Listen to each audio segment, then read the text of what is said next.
अध्यक्ष महोदय, मैं उस देश का प्रतिनिधित्व कर रहा हूं जिसे मदर ऑफ डेमोक्रेसी का गौरव हासिल है। लोकतंत्र की हमारी हजारों वर्षों की महान परंपरा रही है। इस 15 अगस्त को भारत ने अपनी आजादी के 75वें साल में प्रवेश किया है। हमारी विविधता हमारे सशक्त लोकतंत्र की पहचान है।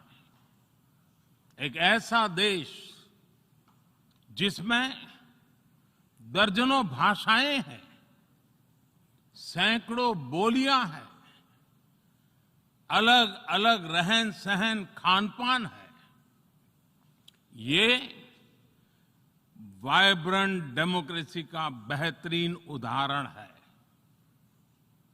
ये भारत के लोकतंत्र की ताकत है कि एक छोटा बच्चा जो कभी एक रेलवे स्टेशन के टी स्टॉल पर अपने पिता की मदद करता था, वो आज चौथी बार भारत के प्रधानमंत्री के तौर पर यूएनजीए को संबोधित कर रहा है।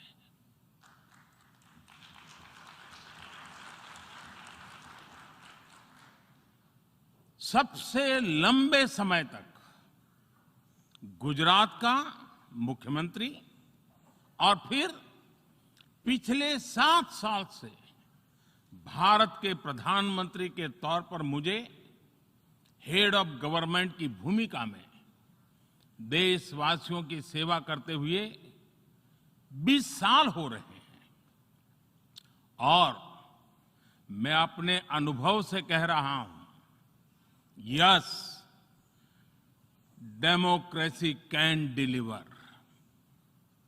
Yes, democracy has delivered. आज विश्व का हर छठा व्यक्ति भारतीय है। जब भारतीयों की प्रगति होती है तो विश्व के विकास को भी गति मिलती है। When India grows, the world grows. When India reforms, the world transforms. Bharat में हो रहे साइंस और टेक्नोलॉजी आधारित इनोवेशंस विश्व की बहुत मदद कर सकते हैं। हमारे टेक सॉल्यूशंस का स्केल और उनकी कम लागत दोनों अतुलनीय है। हमारे यूनिफाइड पेमेंट इंटरफेस यूपीआई आज भारत में हर महीने 350 करोड़ से ज्यादा ट्रांजैक्शन हो रहे हैं। भारत का वैक्सीन डिलीवरी प्लेटफॉर्म कोविन एक ही दिन में करोड़ों वैक्सीन डोज लगाने के लिए डिजिटल सपोर्ट दे रहा है। अध्यक्ष महोदय, सेवा परमो धर्मः, सेवा परमो धर्मः को जीने वाला भारत सीमित संसाधनों के बावजूद भी वैक्सीनेशन डेवलपमेंट और मैन्युफैक्चरिंग में जी जान से जुटा है। मैं यूएनजीए को ये जानकारी देना चाहता हूं कि भारत ने दुनिया की पहली डीएनए वैक्सीन विकसित कर ली है, जिसे 12 साल की आयु से ज्यादा के सभी लोगों को लगाया जा सकता है। एक और mRNA वैक्सीन अपने डेवलपमेंट के आखिरी चरण में है। भारत के वैज्ञानिक कोरोना की एक नेजल वैक्सीन के निर्माण में भी जुटे हैं। मानवता के प्रति अपने दायित्व को समझते हुए भारत ने एक बार फिर दुनिया के जरूरतमंदों को वैक्सीन देनी शुरू कर दी है।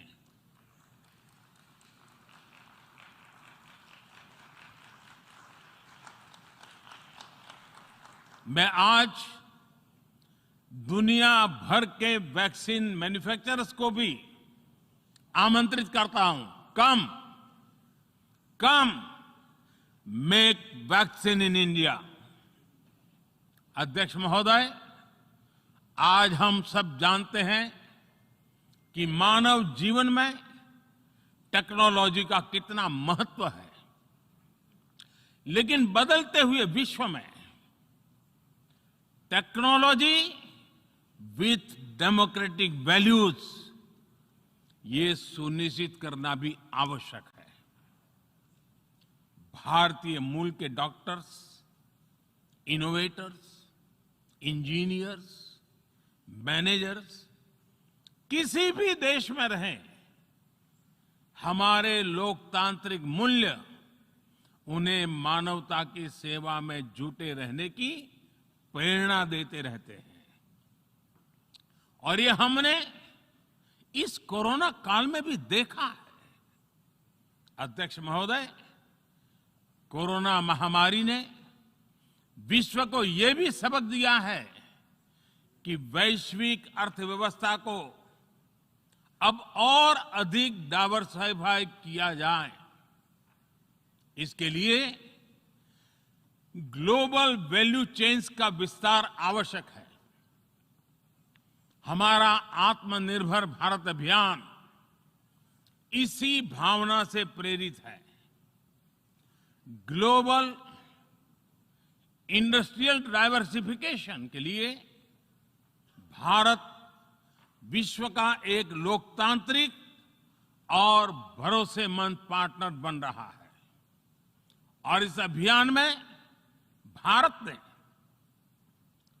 इकोनॉमी और इकोलॉजी दोनों में बेहतर संतुलन स्थापित किया है। बड़े और विकसित देशों की तुलना में क्लाइमेट एक्शन को लेकर भारत के प्रयासों को देखकर आप सभी को निश्चित ही गर्व होगा। आज भारत बहुत तेजी के साथ 450 गीगावाट रिन्यूएबल एनर्जी के लक्ष्य की तरफ बढ़ रहा है।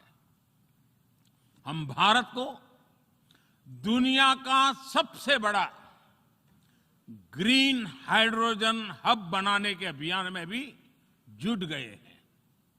अध्यक्ष जी, दूसरी ओर रिग्रेसिव थिंकिंग के साथ जो देश आतंकवाद का पॉलिटिकल टूल के रूप में इस्तेमाल कर रहे हैं, उन्हें ये समझना होगा कि आतंकवाद उनके लिए भी उतना ही बड़ा खतरा है। ये सुनिश्चित किया जाना बहुत जरूरी है कि अफगानिस्तान की धरती का इस्तेमाल आतंकवाद फैलाने और आतंकी हमलों के लिए न हो। हमें इस बात के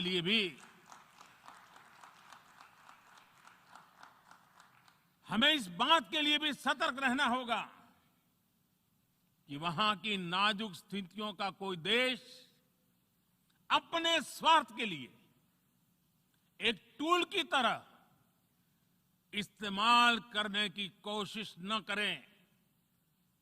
इस समय अफगानिस्तान की जनता को, वहां की महिलाओं और बच्चों को, वहां की माइनॉरिटीज को मदद की जरूरत है और इसमें हमें अपना दायित्व निभाना ही होगा। अध्यक्ष महोदय, भारत के महान कूटनीतिज्ञ आचार्य चाणक्य ने सदियों पहले कहा था, कालाति क्रममात् कालातिक्रमात् काल एव फलम पिबति।